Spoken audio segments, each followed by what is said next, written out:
Ni ialah Mini yang dah beranak buat hari kedua. Dia tak nampak apa, sorry. Tu. Dia pun anak ekor tapi hari tu yang dia habis dia makanlah anak dia. Dan sekali tinggal 3. Tak jelas apa.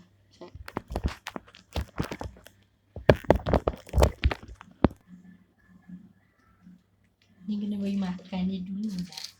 Mimi ni memang kerja dia. Dia tak suka makan tapi dia suka ambil makanan lah. Macam tu. Ya, pisah lagi.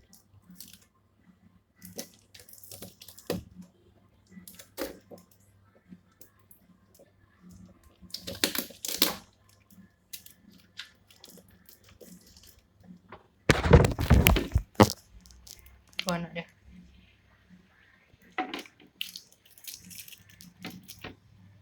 Yang anak dia pergi ekor. Mak dia warna tu dia anak-anak dia kuat warna hitam.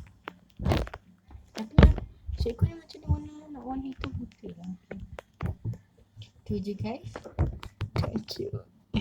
Yang seekor tu kenapa?